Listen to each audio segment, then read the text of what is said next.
Hello Team FD and welcome back to Winners and Losers, where we break down the latest and greatest World Cup action, and the mood a little bit sombre on set because of course one of the feel-good stories of Qatar 2022 has come to an end, and that is Morocco crashing out of the competition. Of course, the first African side to reach the semi-final stage, so they can leave with their heads held high. And plenty left to play for with the third place playoff, which Henry is covering on Euro Football Daily with Joe, so make sure you tune in for that.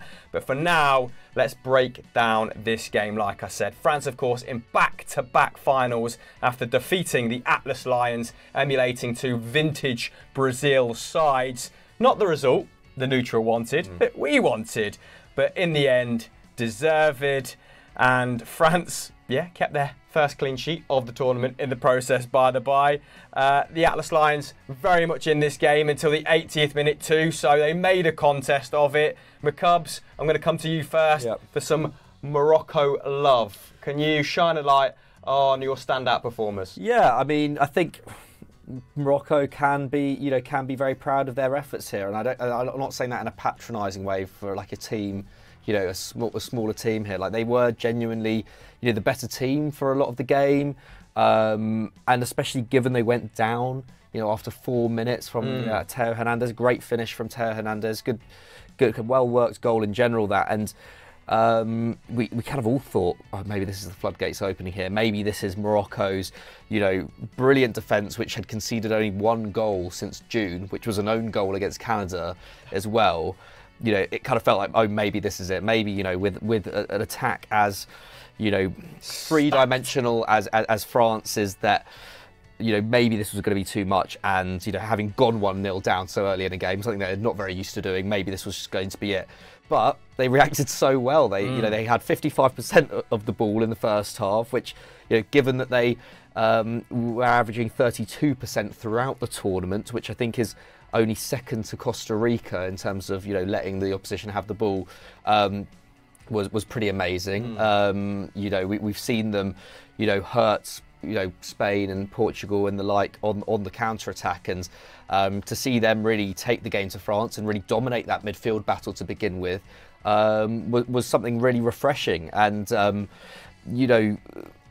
that subject, Unahi and Sofiane Amrabat have to take so much credit. They just, as a midfield partnership, they just look so good. And there's obviously been a lot of talk about Amrabat and Liverpool, looking at him. And Nahi, you were saying, that's Leicester in for him. I mean, if there's the money, and maybe, you wait till next summer because, their prices are going to be incredibly inflated at the moment, I would not be against trying to sign them as a duo, just because they look so at home. And, I know it's international football and things are a bit different in a World Cup and a tournament, but, I mean, to go through some of their numbers, Unahi was, not goal shy himself, or not shot shy at least. He had that great effort saved by Hugo Lloris in the first half. That was, Morocco's first kind of meaningful effort. So 4 shots in total. He completed 10 passes into the final third, which was 4 more than Griezmann, might I add. He had 95 touches, which was 30 more than Chouameni. Completed all his dribbles, was defensively solid as well. Won most of his ground duels. And then Amrabat, of course, has been a defensive powerhouse this whole tournament. But 10 ball recoveries, that great challenge on Mbappe, could have quite easily been a penalty had he not got it quite right. But, I mean, they were just sensational for the first 65 to 70 minutes, and then it just kind of felt like they ran out of steam, didn't it? I think we saw that particularly in Amrabat. The last 10-15 minutes not kind to him, and Mbappe very predatory, waited until Morocco tied, and then I feel like France wrestled control from them in 10-15 minutes. But you're right, that midfield pairing completely ran this game, and Nahi in particular, I don't think we'll be in the lower reaches of Ligue 1 for very long. What an impressive outing. Belinda, I'm going to come to you for some France love.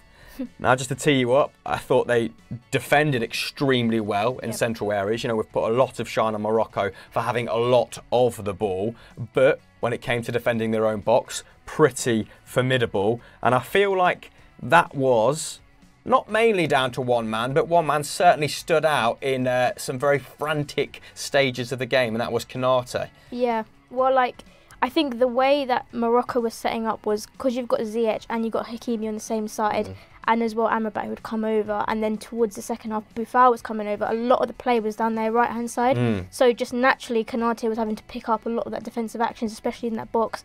I think there was one sort of slide tackle he makes that sort of sees the ball out for a corner, which was really not last ditch, but a big moment where you want your defender to go to ground and just sweep up and reassure everyone in that back line, and he did that. And I don't think that's a surprise to any Liverpool fans anyway watching, because there's so many games where he's partnering Van Dijk and everyone chooses his side because they don't want to go down Van Dijk's side. So he knows what it is to sort of deal with that pressure and have everyone on his side, and he doesn't get flustered easily by that. So yeah, I mean, again, we'll go through his numbers, but 8 tackles, game high, 4 clearances, game high, and completed 4 out of 6 long balls, which I think is interesting because a lot of the chat of why Upamecano would be picked ahead of him was because of Upamecano's passing ability and passing range, and I think he showed today that there's a case for him as well in that final. I don't know what will happen with Upamecano's fitness, but if you're putting Konate in, it's not the end of the world for a game of that magnitude and that size. Yeah, he managed that traffic with such composure, didn't he? Really, really impressive.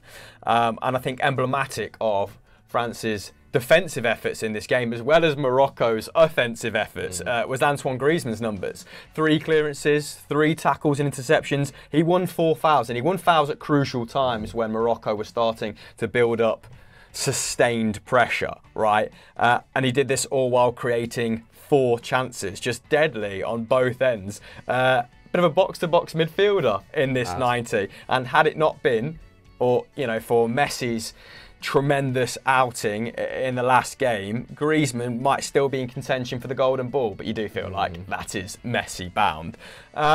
Let's talk about some more French players then. It'd be remiss of us not to, given that they're in the final now. Who else shined for you in this game? Yeah, I mean, you mentioned I think Griezmann and Konate were the 2 standout players. I think in general the France back line was great. I think Jules Koundé really stepped up in this game.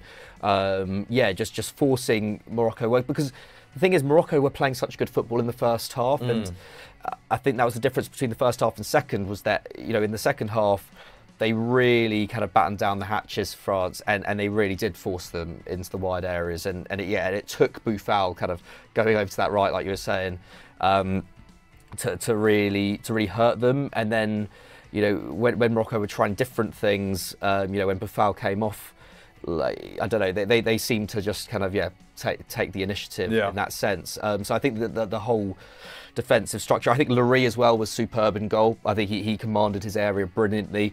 We've seen a lot of keepers come out for crosses at this World Cup, I think more so than usual, and not get it right. Lloris' decision making was perfect in a game where they were being peppered with crosses. So I think I'd want to give him a shout out, and Chouameni. I just think he's everyone knows he's a class act, but like he was at crucial moments in this game. He was key to that to the Mouani goal.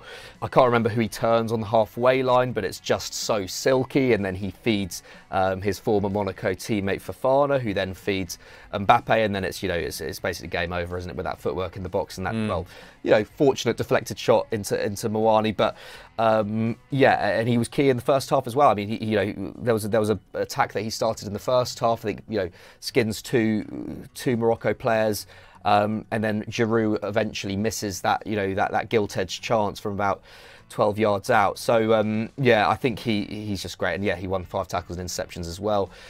I think he has been that kind of spine of Griezmann and Chouameni in this tournament have been so key to France.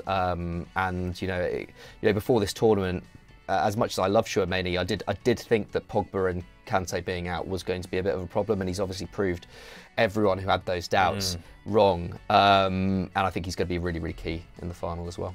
Yeah, just a shame that Morocco couldn't capitalise on that really positive, attack-minded first 45, first 60 even. And I think that Regragui deserves a lot of credit for being able to tinker with his unit to,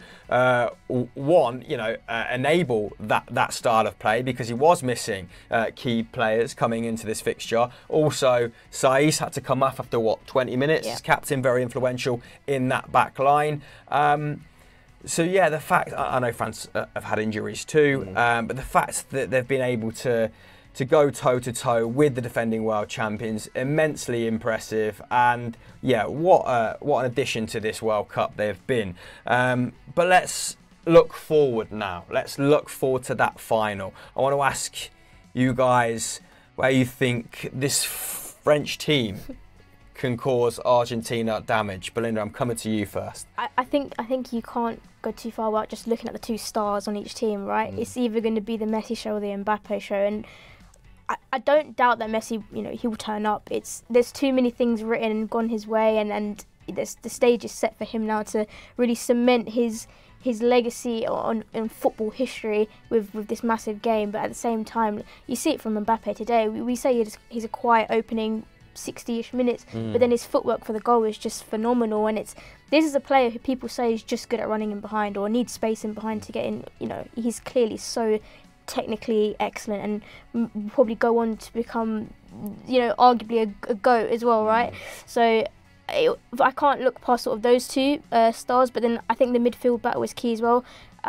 Like we saw with sort of Argentina yesterday, Messi dropping deep, and it was Enzo Fernandez and Julian Alvarez who were really capitalising off that space. If Griezmann can sort of mimic some sort of similar runs and create similar problems in the half spaces, I think that will be interesting as well. And yeah, for me, Griezmann's been he won't get the plaudits of being the best player of the tournament, but I think he's probably been the most consistently good player this tournament. I think every match week or match game for France, he's top 2, top 3 in the 11. So yeah, definitely those ones. Absolutely, I think.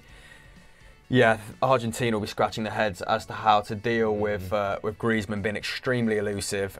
France probably the more defensively stable of the two, although Argentina deserve their plaudits on that end. I think people thought Otamendi might be a bit of a liability. I said prior to the game against Croatia, if they play a back three, I think there's going to be spaces to exploit between those defenders, like there was in the previous game against the Netherlands. That didn't prove to be the case when they made in-game adjustments.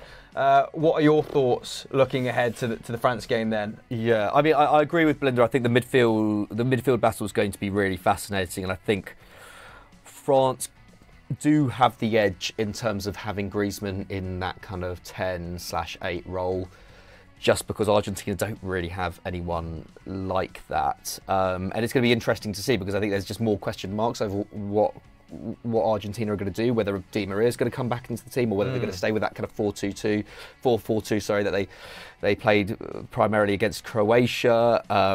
Will they go to a back three again like they did against the Netherlands? That was, effective in some ways, in many ways not. We saw, England stick with the back four against France. Generally, it worked quite well. So I think that's where the question mark's going to be. As for quite interesting in this game that Mbappe not that effective on the left-hand side and looked deadlier in the centre after Thuram came on and added a bit more physical presence on the flank. And this is again where I think France do have a bit of an advantage in that Thuram made a big difference in that last 30 minutes. It was when he came on, Morocco was still very, very much in the game.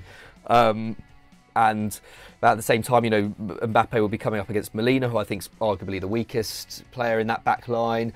You've got Giroud, who can, spend all day, all game, just, occupying Romero, like creating space that way. Whereas Argentina, Messi needs to show up, and no doubt he will. But I think for Argentina, it's just that Messi on Teo Hernandez. He needs to do a Guardiola job on him, really. And I guess Deschamps won't make the mistake of getting someone to man mark Messi throughout the whole game and ruin that defensive structure, unless he can get maybe Rabiot to do it or something. I just see more. There's just more quality, isn't there, in more areas for France. So it's it's hard. I think like it will be a super tight game, but I just think France have more answers on the field. They have more answers off the bench. You know, as they've proved in the last 2 games, they didn't have to be the better team for the whole game. But what also is interesting is that both these teams go into the games having relinquished a lot of control. You know, Argentina in that first 30 minutes against Croatia, you know, and then they capitalised on that moment, didn't they? They rode their luck a little bit. France in this game, even at 1-0 up, they were, you know, gave Morocco a lot of, you know, gave Morocco, you know, all the possession, and just, you know, trusted, you know, I'm going to say trusted in the process because I can't think of anything to say there, but I'm really sorry about that. So if you had to opt for a side, who are you going for just to round out the show? I know I'm putting you on the spot a little bit here. Prepare yourself, Belinder. I mean, I really want Messi to win it because I think he deserves the World Cup. But I mean, at the same time, you know, can you imagine Mbappe winning it first two times? That's, you know, that's kind of emulating Pele in many ways. So 2 great stories there in terms of those 2. Oh, it's just tough. I just think France are better. I do just think France are better, but like that's not. Like that doesn't. I don't necessarily think they're going to win it, but they for me they are like, you know, 65% favourites in this game. Nice, 65%. Belinda, do you share? No, I mean, instinct. I agree with what you're saying. I do think France are better. The thing that scares me about Argentina is just like their mentality going into the game. You could argue a lot of this France team, actually, no, a few of this France team won it 4 years ago, and they'll still be hungry to win a second one. But these Argentina players look like they will die to win a World Cup, not just for themselves, not just for their country, but the way they talk about Messi and the way they want to win it for him it's scary. And like they're going to give everything, like they're going to leave everything on that pitch, and that might be enough. Because leaving everything plus having Messi in your team, I think they might have enough there to. We talked about him a lot yesterday as well. Julian Alvarez, like I forget, like if he can cause problems, then that's going to be huge as well. Because we've seen how efficient he is. All he needs is one chance. Like he's super confident at the moment as well. Like. Yeah, like I don't think we can't write them off. Like they will cause France problems. Like it's actually true. Like we saw Morocco today, especially, you know, cutting in from the wing, getting into the box. Like they did cause them a lot of trouble. And unfortunately, Argentina aren't as, you know, aren't quite as, you know, penetrative in the wide areas. You know, they don't have a Hakimi, they don't have a Mazraoui, but yeah, they will be got at. They will be got at. Yeah, I mean, Ousmane Dembele not very prominent in this game, but you think Ousmane Dembele versus Tagliafico, Mbappe versus Molina. I know that the Argentine fullbacks have come in for a little bit of criticism with regards to being the weakest component of their team because they are quite, you know, stacked everywhere else, particularly through central areas. But I thought Molina was great against Croatia, and actually they funneled Croatia into central areas really well, totally nullified the threat from Perisic, from Pasalic, and I imagine they'll be looking to do the same thing to France. But I do think if Argentina sit as deep as they did against Croatia, obviously invited a lot of pressure on, knowing that Petkovic, not a world-class number 9, Kramaric, not a world-class number 9, if they do that against Mbappe, Belinda pointed out, doesn't, you know, he can dismantle a sitting defence, a deep block, as much as he can at a high line. I do fear for them. I'm with you. I want Messi to win the World Cup, but I think France, I mean, today it felt like they're at 70% and they're still going through to a final. I think they have yet more answers on the bench. But what do you lot at home think? Let us know in the comments below, and we'll hit you up in the first hour. That's it. We're going to see you in the third place playoff, and then we'll see you in the final. So stay tuned on EuroFootball Daily and Football Daily respectively. Like this video and subscribe to the channel with notifications on if you enjoyed it. And yeah, like I said, until then, bye-bye.